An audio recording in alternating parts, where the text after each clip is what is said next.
Hello दोस्तों, स्वागत है आपके अपने YouTube channel AK study note में। आप सभी दोस्तों का मैं मिस शुक्ला बहुत बहुत स्वागत करता हूं। आज की वीडियो में चर्चा करेंगे दोस्तों बीए सेकंड सेमेस्टर के सभी छात्र छात्राओं का, जिनका समाजशास्त्र सब्जेक्ट है। इसमें हम जो आपका चर्चा का विषय होगा, टॉपिक जो आपका होगा, जिसमें हम पढ़ाएंगे आप लोगों को, वो हिंदू विवाह का उद्देश्य के बारे में। यानी हिंदू विवाह में किस तरीके के उद्देश्य लिए जाते हैं, किस किस तरीके से इनकी प्रथा क्या है, तो ये सारी चीज़ें आज हम यहाँ पर बताएंगे, क्योंकि ये प्रश्न आपको पेपर में ज़रूर मिलते हैं। तो चाहे आपको सेक्शन सी में मिल जाए, चाहे सेक्शन बी में मिल जाए, सेक्शन ए में, तो आपको छोटा सा टॉपिक आपको लिखना होगा। लेकिन मैं सेक्शन सी का क्वेश्चंस आप लोगों को अवेलेबल करता रहता हूँ। तो जितने भी टॉपिक्स आपको क्लियर होंगे यहाँ से आपको मिल जाएंगे, चाहे आपका बहुविकल्पीय प्रश्न हो या आपका चाहे आप लिखित के पेपर हो, तो आप कैसे भी कर सकते हैं। तो दोस्तों, अगर चैनल में आप नए हैं तो ज़रूर चैनल को लाइक कर दीजिए, सब्सक्राइब कर दीजिए, प्लस में बेल आइकन दबा दीजिए कि आने वाले वीडियो का नोटिफिकेशन आप लोग तो बिल्कुल मिलता रहे। तो चलिए दोस्तों, चलते हैं वीडियो की तरफ। तो जी हाँ दोस्तों, कुछ इस तरीके से आपका होगा टॉपिक पे हम थोड़ा चर्चा करेंगे। इसमें क्या है कि आपका प्रश्न जो होगा पेपर में आपके, वो कुछ इस तरीके से पूछा जाएगा। इसी वजह से मैं आपको प्रश्न भी क्लियर कर देते कि प्रश्न कैसे आएगा, और आपको समझने में थोड़ा अगर आपको दिक्कत आती है तो प्रश्न को ज़रूर देखिए वीडियो को अंत तक। इसमें जैसे है कि हिंदू विवाह के उद्देश्य को संक्षेप में बताइए। अब हिंदू विवाह का जो उद्देश्य है उसके बारे में यहाँ पे हमें पढ़ना है और इसको गणना भी करना है। तो सबसे पहले हम बात करेंगे दोस्तों हिंदू विवाह के बारे में। हिंदू विवाह से तात्पर्य है धर्म तथा रीति के उद्देश्यों की पूर्ति करना। यानी जो हिंदू विवाह का अर्थ होता है वो हमारे धर्म को, यानी रिलीजन पे जाता है, हमारे रीति रिवाज पे जाता है, और इसी को हम अगर पूरा करते हैं तो इसी को हिंदू विवाह का उद्देश्य के रूप में मानते हैं। इसमें स्त्री तथा पुरुष का धार्मिक कृत्यों द्वारा संबंध जोड़ा जाता है। जो स्त्री और पुरुष का होता है धार्मिक रूप से संबंध जो होता है, उसी को हम यहाँ से जोड़ते हैं। अब हिंदू विवाह के उद्देश्य निम्नलिखित हैं। हिंदू विवाह के जो उद्देश्य हैं वो निम्न हैं। कौन कौन से हैं? तो फर्स्ट नंबर हम जो पढ़ने, धर्म का पालन। तो सबसे पहले जो हिंदू विवाह का उद्देश्य है वो धर्म का पालन। धर्म का पालन कैसे करते हैं, तो यही आपका टॉपिक है। इसमें आपका जो है वो भारतीय धर्मशास्त्रों के अनुसार हिंदू विवाह का प्रमुख उद्देश्य है धर्म का पालन करना। जो हिंदू विवाह का जो पहला उद्देश्य माना गया है, जो प्रमुख माना गया, सबसे प्रमुख, वो है कौन सा? वो है धर्म से हमारा तात्पर्य कर्तव्य से है। यहाँ जो है वो धर्म से और हमारा जो तात्पर्य है वो कर्तव्य से है। समाज में पुरुष के अनेक कर्तव्य होते हैं। अब यानी यहाँ पे जो बताया गया धर्म और कर्तव्य, जो धर्म बताया गया है, जो पत्नी का धर्म होता है उसे निभाएगा, और जो कर्तव्य है वो पति निभाएगा। तो धर्म पत्नी का होता है और कर्तव्य पति का होता है। तो ये है धर्म का पालन, यानी विवाह से रिलेटेड। अब समाज में पुरुष के अनेक कर्तव्य हैं। यहाँ पे जो भी बताया हमने कर्तव्य के बारे में, तो समाज में पुरुष के अनेक कर्तव्य हैं और पुरुष उनको पत्नी के अभाव में संपन्न नहीं कर सकता, और इसी कारण मनुष्य को स्त्री की आवश्यकता पड़ती है। विवाह करके ही स्त्री प्राप्त होती है। जो विवाह करेंगे तभी आपको स्त्री प्राप्त होती है, यानी कि ये हिंदू विवाह के रीति रिवाज के अनुसार।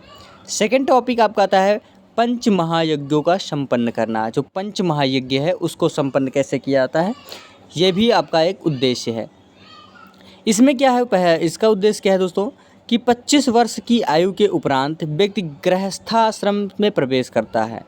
जो व्यक्ति 25 साल का आयु में होता है, उसके बाद वो गृहस्थ आश्रम में, मतलब होता है कि घर गृहस्थी के जितनी भी लुटिया है उसमें डूबता जाता है। तो इसी को कहते हैं हम पंच महायज्ञ का संपन्न। तो 25 वर्ष के आयु के बाद जो व्यक्ति अपने जो मतलब वो होते हैं, आपके कर्तव्य होते हैं और जो आपकी जिम्मेदारियां होती हैं, वहाँ में आप यहाँ पे आप प्रवेश करते हैं। आगे क्या है आपका, कि इस आश्रम में प्रवेश करने पर उसे पंच महायज्ञ संपन्न करने होते हैं। पंच महायज्ञ संपन्न करने होते हैं इस आश्रम में। ये यज्ञ हैं कौन कौन से? पहला तो आपका आता है देव यज्ञ, सेकंड है ऋषि यज्ञ, थर्ड है आपका पितृयुग, और जो आपका चतुर्थ है वो अतिथि यज्ञ, तथा पांचवा जो है वो भूत यज्ञ। तो इसी को मिला के हम पंचयज्ञ बनाते हैं।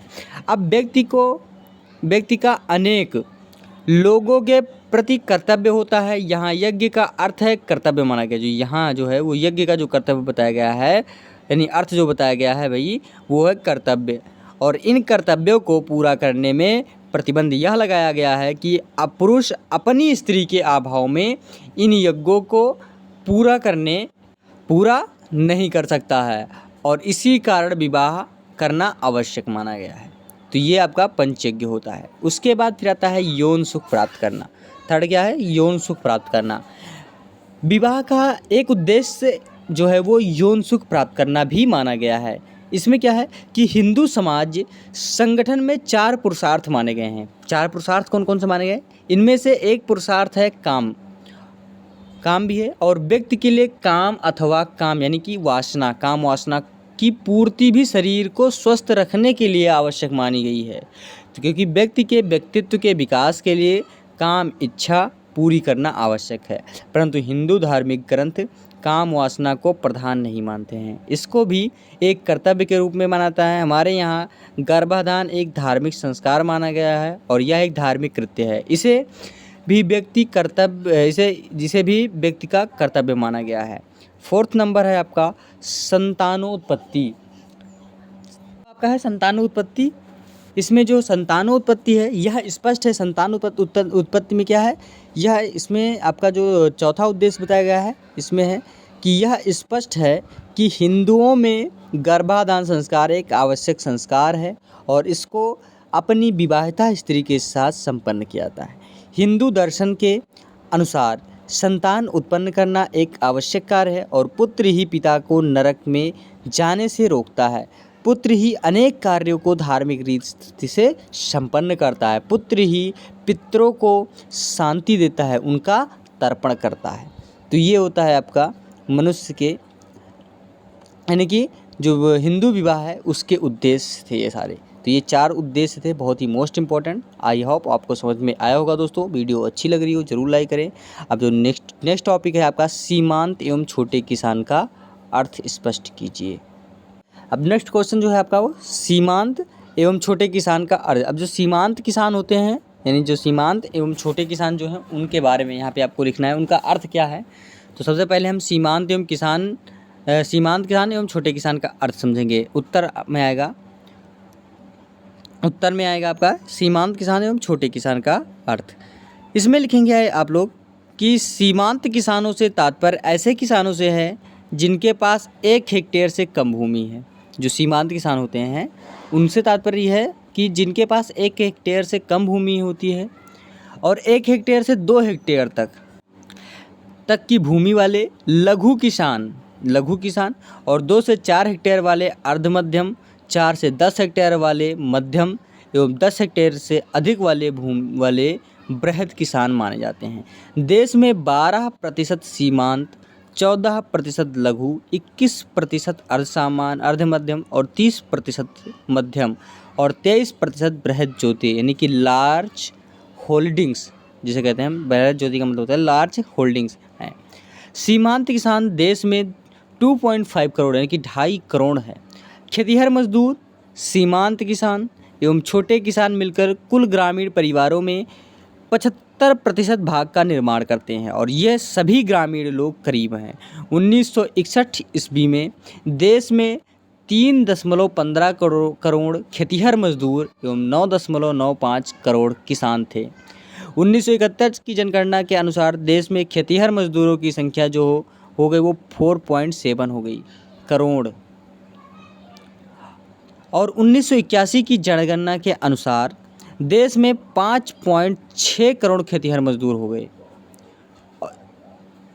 और जबकि वर्तमान में इनकी संख्या अब 7.8 करोड़ है और 1990 से 91 में देश में कुल जोतों का 59% सीमांत किसान है और 19% लघु किसान है और 13.21% अर्ध मध्य किसान है और 7.2 मध्यम और 1.6% बृहद किसान थे। और इस प्रकार खेतिहर मजदूर जिनमें भूमिहीन मजदूर भी सम्मिलित हैं। सीमांत किसान एक छोटे किसान मिलकर ग्रामीण कमज़ोर वर्ग का निर्माण करते हैं। तो ये आपका होता है दोस्तों सीमांत एवं छोटे किसान के बारे में। तो आई होप आप लोग को ये क्वेश्चन भी समझ में आएगा दोस्तों। तो अगली वीडियो में हम आपके साथ कुछ नए प्रश्नों के साथ उपस्थित होंगे और आपको हम यहाँ पे 2 क्वेश्चंस आपको क्लियर किया है।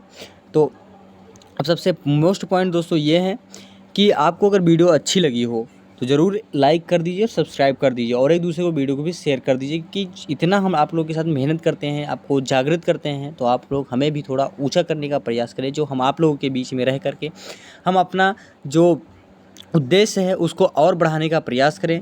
तो दोस्तों अगली वीडियो में हम आपके साथ फिर से उपस्थित होंगे, नए वीडियो के साथ, नए क्लास के साथ आएंगे जो आपके नए टॉपिक का हो, नए टॉपिक होगा और नए टॉपिक में कुछ हम अच्छे से तैयारी करने का प्रयास कराएंगे। तो आई होप आप लोग को वीडियो अच्छी लगी होगी, ज़रूर लाइक करें और सब्सक्राइब कर दीजिए दोस्तों।